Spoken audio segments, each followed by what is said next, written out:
Imaginez un instant. Vous rêvez de liberté, de succès, d'une vie remplie d'amour et de chaleur. Comme chacun de nous, vous aspirez à un avenir meilleur, à cette main tendue qui pourrait tout changer. Mais que feriez-vous si, dès votre enfance, le destin vous enlevait tout cela? C'est l'histoire de Kofi, un jeune garçon au destin brisé. Orphelin, exploité, maltraité. Son quotidien n'était qu'une succession de privations, de coups et d'humiliations. Pourtant, au cœur de cette obscurité, une étincelle persistait. Ce petit geste, cet instant où il choisit de donner ce qu'il avait de plus précieux à un inconnu affamé. Qui aurait cru que cet acte de pure bonté allait bouleverser sa vie? Dans cette vidéo, découvrez comment le courage, l'altruisme et la résilience peuvent transformer un destin tragique en une histoire de rédemption et d'espoir. Une histoire où chaque larme versée, chaque épreuve traversée, mène à une rencontre inespérée. Préparez-vous à être ému, surpris et inspiré. Parce que parfois, les plus grandes victoires naissent des pires épreuves. Kofi était un jeune garçon au destin tragique. Orphelin de père et de mère depuis son plus jeune âge, il avait été recueilli par sa tante Afi, une femme au cœur dur et aux mains lourdes. Loin d'être un refuge d'amour et de chaleur, la maison de tante Afi ressemblait plutôt à une prison pour Kofi. Privé de l'opportunité d'aller à l'école, Kofi passait ses journées au marché à vendre des beignets. Chaque matin, il recevait un plateau rempli de beignets chauds qu'il devait écouler avant de rentrer chez lui. Pour lui, chaque jour était une lutte pour remplir cette mission, car la moindre erreur se soldait par des coups et des privations. Les passants du marché, habitués à voir sa petite silhouette frêle déambuler entre les étals, ne prêtaient guère attention à sa détresse silencieuse. La vie chez tante Afi était un véritable cauchemar. Non seulement elle le maltraitait physiquement, mais elle lui faisait également subir des humiliations quotidiennes. Inutile. Bon à rien, lui répétait-elle en boucle. Elle le faisait manger les restes, souvent froids et à peine comestibles, ou le laissait se coucher le ventre vide. Ses vêtements étaient en lambeaux, et ses pieds nus avaient depuis longtemps oublié la douceur d'une chaussure. Les blessures que lui infligeait tante Afi n'étaient jamais soignées. Ses bras, ses jambes, parfois même son visage, portaient les stigmates des violences répétées. Certaines plaies s'infectaient, dégageant une odeur nauséabonde, mais personne ne semblait s'en soucier. Les passants du marché avaient fini par s'habituer à voir ce petit garçon aux yeux tristes, mais personne n'osait intervenir. Un jour, alors qu'il errait sur les allées poussiéreuses du marché, Kofi se laissa distraire par un attroupement à un coin de rue. Curieux, il se faufila parmi la foule pour découvrir un match de football improvisé. Pendant quelques instants, il oublia sa misère, se laissant emporter par les rires, les cris et la passion du jeu. Son regard suivait le ballon de fortune qui roulait dans la poussière, ses lèvres dessinaient un sourire timide, presque oublié. Mais ce court moment d'évasion eut des conséquences dramatiques. Lorsqu'il reprit son plateau pour compter ses gains, son porte-monnaie avait disparu. Quelqu'un avait profité de son inattention pour le voler. Il chercha frénétiquement, retourna ses poches, fouilla sous le plateau, mais rien. Le vide. Son cœur s'accéléra, sa respiration devint saccadée. Le sol sembla se dérober sous ses pieds. Le désespoir s'abattit sur lui. Les larmes coulèrent sur ses joues sales tandis qu'il imaginait déjà la réaction de sa tante. « Elle va me tuer », pensa-t-il. Dans un ultime effort, il parvint à vendre les quelques beignets restants, mais la somme récoltée était dérisoire. Chaque pas vers la maison pesait une tonne. Il traînait ses pieds, hésitant à rentrer, espérant secrètement que la nuit tombe pour retarder l'inévitable. Dans sa quête désespérée d'argent, Kofi osa demander l'aumône aux passants. Mais chacun détournait le regard, pressé, indifférent ou simplement gêné. Ses mains tremblaient, sa voix était brisée, et l'angoisse lui serrait la gorge. Il n'avait plus que sa dignité, mais même celle-ci semblait lui échapper au fil des refus. Alors qu'il traînait ses pieds nus sur la terre battue, il assista à une scène poignante. Un homme, débraillé, affamé, se faisait chasser violemment par une vendeuse de nourriture. « Va-t'en, va mendier ailleurs !» lui criait-elle. L'homme s'écroula sur le trottoir, ses yeux rougis par la faim et la détresse.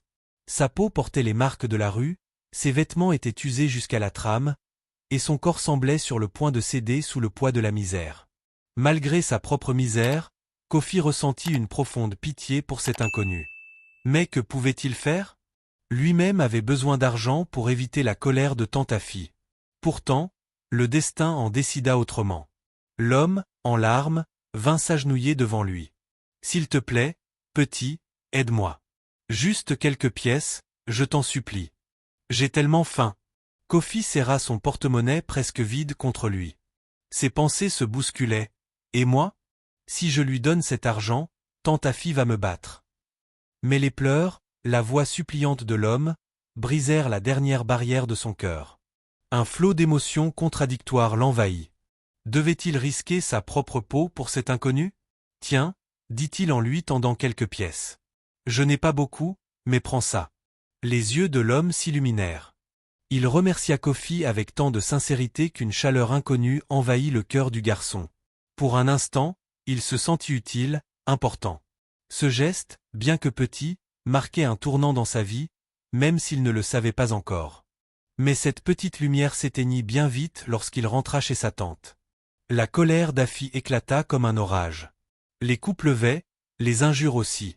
Cette fois-ci, elle le chassa de la maison. Kofi, blessé, affamé et seul, n'avait d'autre choix que de quitter la ville. Il devint un enfant de la rue. La faim, le froid et l'insécurité devinrent son quotidien. Pourtant, au fond de lui, une petite flamme de courage persistait. Il décida d'apprendre la mécanique automobile, espérant qu'un métier pourrait le sauver de cette vie. Ses mains abîmées par les travaux précaires trouvèrent une nouvelle utilité dans les moteurs, et chaque boulon qu'il serrait était un pas vers sa rédemption. Après plusieurs mois d'apprentissage acharné, Kofi devint un apprenti compétent. Un jour, un client de haut rang déposa sa voiture au garage où Kofi travaillait. Le jeune mécanicien fut chargé de la réparation. Lorsque l'homme revint récupérer son véhicule, il fixa Kofi avec insistance. Ses yeux semblaient chercher quelque chose dans les traits du jeune garçon, comme s'il essayait de se souvenir d'un visage enfoui dans sa mémoire. Kofi, gêné par ce regard scrutateur, baissa les yeux et continua à serrer les boulons du moteur. Mais l'homme ne partit pas. Il s'approcha lentement, les mains dans les poches de son costume élégant, et demanda d'une voix douce mais ferme. « Jeune homme, comment t'appelles-tu » ? « Kofi, répondit-il timidement, sans lever les yeux. « Kofi, murmura l'homme, comme s'il testait le nom sur ses lèvres. Ce nom me dit quelque chose. Et toi, est-ce que tu me reconnais ? Kofi releva enfin la tête et examina l'homme avec attention. Il avait un visage rond, des yeux vifs et une barbe bien taillée. Il portait une chemise blanche impeccable et une montre en or qui brillait à son poignet. Rien dans son apparence ne rappelait les souvenirs de Kofi. Pourtant, quelque chose dans sa voix, dans son regard, semblait familier. « Je ne crois pas, monsieur, » répondit Kofi, hésitant. L'homme sourit, comme s'il s'attendait à cette réponse. Il s'accroupit pour se mettre à la hauteur de Kofi et posa une main sur son épaule. « Il y a plusieurs années, dans la ville de Kala, j'étais un mendiant. Je n'avais rien à manger, personne ne voulait m'aider. Un jour, un jeune garçon, malgré sa propre détresse, m'a donné quelques pièces. Ce geste m'a redonné espoir. Ce garçon, c'était toi, Kofi. » Les mots de l'homme résonnèrent dans l'esprit de Kofi comme un écho lointain. Les souvenirs lui revinrent en un éclair, l'homme affamé, ses larmes, sa gratitude. Il revit aussi la colère de tante Affi, les coups, la rue, la faim. Une boule se forma dans sa gorge, et il sentit ses yeux s'embuer. « C'était vous, » murmura-t-il, incrédule. « Oui, c'était moi, » répondit l'homme, les yeux brillants d'émotion. « Ce jour-là, tu m'as sauvé la vie. Grâce à toi, j'ai retrouvé la force de me battre. J'ai rencontré un bienfaiteur qui m'a offert un travail, et petit à petit, j'ai reconstruit ma vie. Aujourd'hui, je suis un homme prospère, et je te dois tout. » Kofi était sous le choc. Il n'avait jamais imaginé que ce petit geste, fait dans un moment de désespoir, aurait pu avoir un tel impact. Il se sentit à la fois humble et fier, mais aussi un peu perdu. Que devait-il dire? Que devait-il faire? L'homme, devinant son trouble, lui serra l'épaule avec affection. « Kofi, je veux t'aider à mon tour. Tu as un talent pour la mécanique, et je vois que tu travailles dur. Laisse-moi te donner une chance. Je vais payer tes frais de formation pour que tu obtiennes ton diplôme, et je t'aiderai à ouvrir ton propre garage. Tu mérites une vie meilleure. » Les mots de l'homme étaient comme un rêve éveillé pour Kofi. Il avait passé tant d'années à survivre, à lutter contre la faim, le froid et la solitude. Et voilà que, soudain, une porte s'ouvrait devant lui. Une porte vers un avenir qu'il n'avait jamais osé imaginer. Je ne sais pas quoi dire, balbutia Kofi, les larmes aux yeux. Merci, monsieur. Merci du fond du cœur. L'homme sourit et lui tendit la main. Appelle-moi monsieur Adjo. Et ne me remercie pas. C'est moi qui te dois tout. Avec l'aide de monsieur Adjo, Kofi obtint son diplôme de mécanicien en un temps record. Il travailla jour et nuit, déterminé à honorer la confiance que son bienfaiteur avait placée en lui.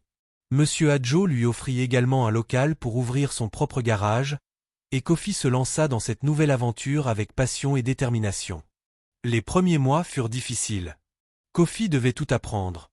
Gérer les clients, commander les pièces, faire face aux imprévus.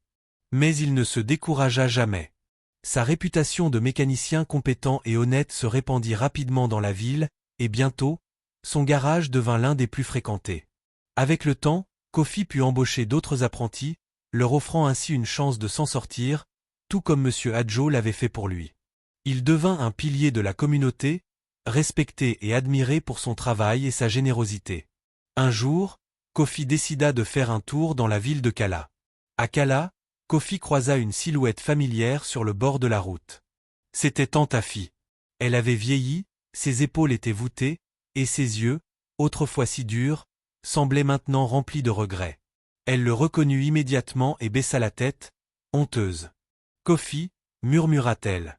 Je ne sais pas quoi dire. » Kofi s'arrêta et la regarda longuement. Il sentit une vague d'émotions l'envahir. Colère, tristesse, mais aussi une étrange compassion. Il prit une profonde inspiration et lui dit « Tante Tafi, ce que vous m'avez fait subir était injuste. Mais je ne veux plus vivre avec cette haine. Je vous pardonne. » Les larmes coulèrent sur les joues de Tante Tafi. Elle tendit une main tremblante vers lui, mais Kofi ne la saisit pas. Il se contenta d'un léger signe de tête avant de reprendre son chemin. Ce pardon était nécessaire, autant pour Kofi que pour Tante Tafi. L'histoire de Kofi nous enseigne que le bienfait n'est jamais perdu. Un simple geste de générosité, même fait dans les moments les plus sombres, peut changer une vie. Kofi, l'enfant maltraité et abandonné, est devenu un homme prospère et respecté grâce à sa bonté, sa persévérance et sa capacité à pardonner. Sa vie est une preuve que, même dans les situations les plus désespérées, il y a toujours une lueur d'espoir. Et parfois, cette lueur peut illuminer non seulement notre propre chemin, mais aussi celui des autres.